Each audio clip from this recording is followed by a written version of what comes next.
சங்கீதம் 102வது அதிகாரத்தை எடுத்துக்கொள்வோம். நாம் 2 வசனமாய் மாறி மாறி வாசிப்போம்.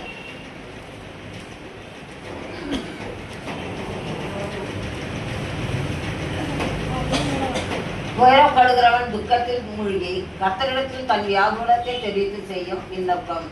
கர்த்தாவே, என் விண்ணப்பத்தை கேளும், என் கூப்பிடுதல் உம்மிடத்தில் சேர்வதாக. என் ஆபத்து நாளிலே உமது முகத்தை எனக்கு மறையாதேயும், உமது செவிய நிலத்தில் சாயும். நான் கூப்பிடுகிற நாளிலே எனக்கு தீவிரமாய் உத்தரவு அருளி செய்யும். என் நாட்கள் புகை போல் ஒழிந்தது, என் எலும்புகள் ஒரு கொள்ளையை போல் எரியுண்டது. என் இருதயம் புகை போல் வெட்டென்று உலர்ந்தது, என் போதனத்தை புசிக்க மறந்தேன். என் பெருமூச்சின் சத்தத்தினால் என் எலும்புகள் என் மாம்சத்தோடு ஒட்டி கொள்கிறது. வனாந்திர நாளைக்கு ஒப்பானேன், பாழான இடங்களில் தங்கும் ஆந்தை போலானேன். நான் நித்திரை இல்லாமல் வீட்டின் மேல் தனித்திருக்கும் குருவியை போல் இருக்கிறேன். நாடோறும் என் சத்துருக்கள் என்னை நிந்திக்கிறார்கள், என்னை மூர்க்க வெறி கொண்டவர்கள் எனக்கு விரோதமாய் சாபமிடுகிறார்கள். நீர் என்னை உயர தூக்கி தாழ தள்ளினீர், உமது சினத்திற்கும் கடுங்கோபத்திற்கும் உள்ளானேன். ஆதலால் நான் சாம்பலை அப்பமாக புசித்து என் வானங்களை கண்ணீரோடு கலக்கிறேன். என் நாட்கள் சாய்ந்து போகிற நிழலை போல் இருக்கிறது, முல்லை போல உலர்ந்து போகிறேன். கர்த்தராகிய நீரோ என்னிடத்தில் இருக்கிறீர், உம்முடைய பேர் பிரஸ்தாபம் எனக்கு கடுமையாக இருக்கும். தேவரீர் எழுந்தருளி சீயோனுக்கு இறங்குவீர். அதற்கு தயவு செய்யும் காலமும் அதற்காக குறித்த நேரமும் வந்தது.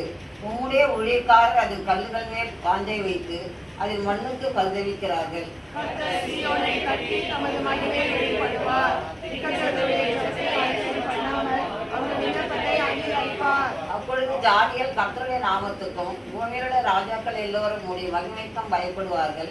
என் சந்ததிக்காக இது எழுதப்படும், சிருஷ்டிக்கப்படும் ஜனம் கர்த்தரை துதிக்கும். கர்த்தர் கட்டுண்டவர்களை பெருமூச்சை கேட்கவும், கொலைக்கு நியமிக்கப்பட்டவர்களை விடுதலை ஆக்கவும், தம்முடைய உயர்ந்த பரிசுத்த ஸ்தலத்தை பார்த்து வானங்களிலிருந்து பூமியின் கண்ணோக்கமானார். கர்த்தருக்கு ஆராதனை செய்ய ஜனங்களும் ராஜ்யங்களும் ஏகமாய் கூடிக்கொள்ளுகையில் சீயோனில் கர்த்தருடைய நாமத்தையும் எருசலேமில் அவருடைய துதியையும் பிரசாரப்படுத்துவார்கள்.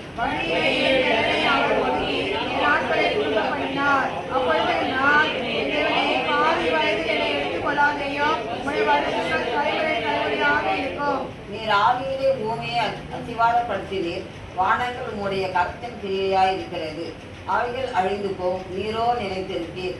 அவைகள் எல்லாம் வஸ்திரம் போல் கடமையாய் போம். அவைகளை ஒரு சாவியை போல மாற்றுவீர், அப்பொழுது மாறிப்போம். வாசிப்போம். உமது அடியாய பிள்ளைகள் தாவரித்திருப்பார்கள், அவர்கள் சந்ததி உமக்கு முன்பாக நிலைத்திருக்கும் என்று சொன்னேன். ஆமென்.